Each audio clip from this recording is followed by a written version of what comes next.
অবশেষে দেশের বাজারে চলে এলো বাজাজ পালসার N160। বাইকটা গত বছর জানুয়ারি মাসে ইন্ডিয়াতে লঞ্চ করে বাজাজ কোম্পানি।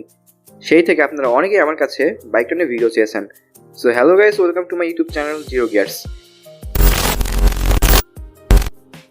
আর আজকের ভিডিওতে আমি আলোচনা করব নতুন আসা বাজাজ পালসার N160 নিয়ে। প্রথমেই বলি বাইকের ইঞ্জিন স্পেসিফিকেশন নিয়ে। বাইকটাতে ব্যবহার করা হয়েছে একটা 164.82 CC single cylinder 4 stroke SOSC 2 valve oil কুল FI ইঞ্জিন।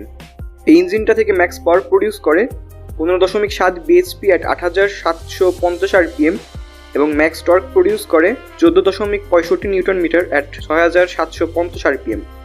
বাইকটা মোট দুইটা ভেরিয়েন্টে পাওয়া যাচ্ছে, যথাক্রমে সিঙ্গেল চ্যানেল ABS এবং ডুয়েল চ্যানেল ABS। তবে দেশের বাজারে কেবলমাত্র ডুয়েল চ্যানেল ABS মডেলটাই পাবেন। বাইকের ডিজাইন বেশ ভালো, আশা করি সবার কাছেই ভালো লাগবে বাইকটাকে। বাইকের সামনে 100/80 এবং পেছনে 130/70 সেকশনের টিউবলেস টায়ার ব্যবহার করা হয়েছে।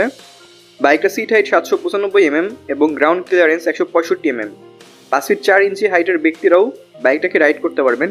বাইকের ফুয়েল ট্যাঙ্ক 14 লিটার এবং বাইকের সামনে টেলিস্কোপিক এবং পেছনে মনোশক সাসপেনশন ব্যবহার করা হয়েছে। বাইকটা থেকে প্রতি কিলোমিটারে 40 থেকে 45 কিলোমিটার মাইলেজ পাবেন। এখনও পর্যন্ত বাইকের টপ স্পিড পাওয়া গেছে 126 কিলোমিটার। বাইকে রয়েছে ডুয়েল চ্যানেল ABS। বাইকের সামনের চাকায় 300 mm এবং পেছনে 230 mm এর ডিস্ক ব্রেক দেওয়া হয়েছে। বাইকের মিটারটা বেশ ইনফরমেটিভ। আপনি এখানে গিয়ার ইন্ডিকেটর পাবেন। অ্যাজ ইউ ক্যান সি বাইকটাতে পাইপ হ্যান্ডেল বার ব্যবহার করা হয়েছে এবং বাইকের সিট আপরাইট, ফলে রাইড করে বেশ আরাম পাবেন এবং ট্যাঙ্কের সাথে একটা ফিউজ বোর্ড দেওয়া আছে। বাইকের সামনে LED projector headlamp with DRLs দেওয়া হয়েছে এবং পেছনে রয়েছে LED টেল ল্যাম্প। বাইকটির ওজন 154 কেজি এবং বাইকটি বর্তমানে প্রি বুকিং চলতেছে। বাইকটির দাম হতে পারে 2,60,000 থেকে 2,70,000 ভিতরে, তবে গুঞ্জন শোনা যাচ্ছে বাইকটির দাম 2,95,000 টাকা। তো আজকের ভিডিওটা এই পর্যন্তই। ভিডিও ভালো লাগলে লাইক দিবেন আর অবশ্যই drive safely and keep watching Zero Gears. Till then, bye by.